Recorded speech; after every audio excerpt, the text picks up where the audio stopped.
তো বন্ধুরা, সবাই কেমন আছো? আমি তো খুবই এক্সাইটেড, কারণ আমাদের গ্লোবাল মেগাস্টার শাকিব খানের রকস্টারের প্রীতি গানটা এসে গেছে। এখন তোমাদের সাথে আমিও দেখব একসাথে।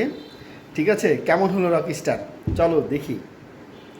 তো বন্ধুরা, এখন শাকিব খানের রকস্টারের প্রীতি গানটা দেখবো একসাথে, চলো দেখি।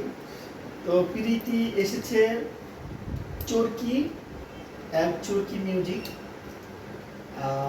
রকস্টার, শাকিব খান, পান্থু কানাই, জাহিদ।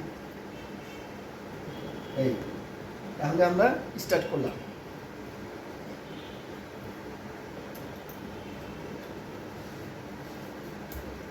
দেখা যাক বন্ধু কি অবস্থা। আমি কিন্তু খুব এক্সাইটেড। রুচি নিবেদিত, এটা মনে হয় জেলখানার মধ্যে। ও পান্থু কানাই,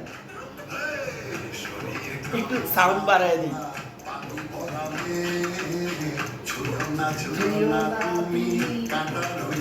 ও দারুণ,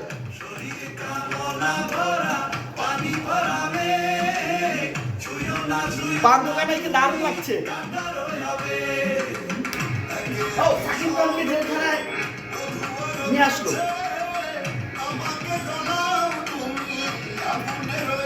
এটা বোঝা যাচ্ছে মনে হয় নেশার জন্য এরকম হয়েছে।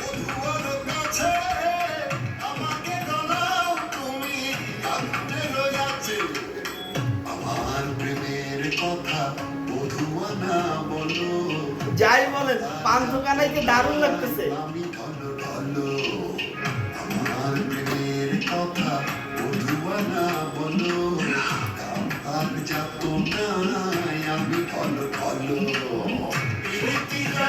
ভাই শাকিব খানকে তো সেই লাগতেছে ভাই, মানে অন্যরকম লুক। এই লুকটা এর আগে আমরা কখনো দেখি নাই।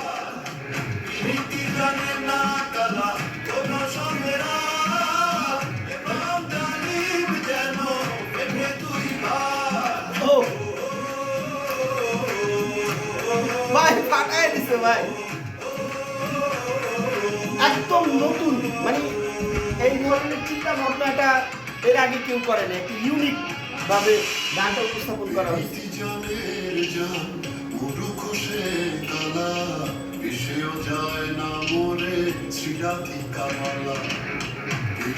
অভিনয়, গানের কণ্ঠ আর পান্থু কানাই মানে দারুণ।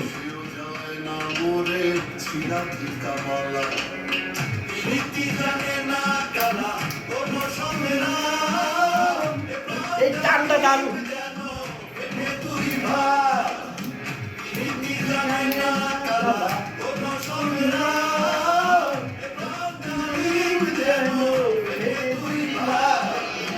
ভাই এক্সিলেন্ট ভাই, পুরা ফাটাই দিছে ভাই, পুরা ফাটাই দিছে।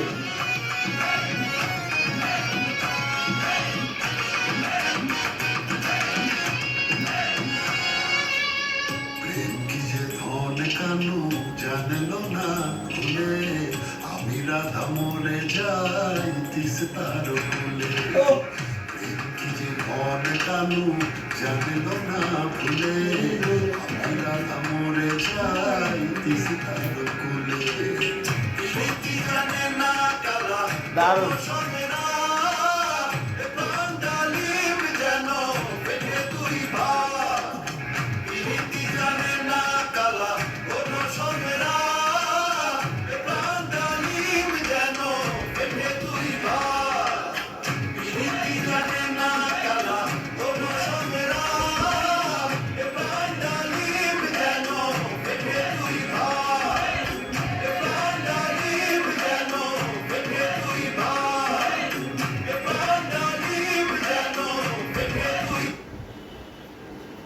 ভাই কি দেখাইলো ভাই, মানে অস্থির অস্থির, অসাধারণ। মানে যেটাই বলবো সেটাই মনে হয় কম হয়ে যাবে। আমার কাছে খুব ভালো লেগেছে, গান অসাধারণ, এবং পান্থু কানাইকেও খুব ভালো লেগেছে।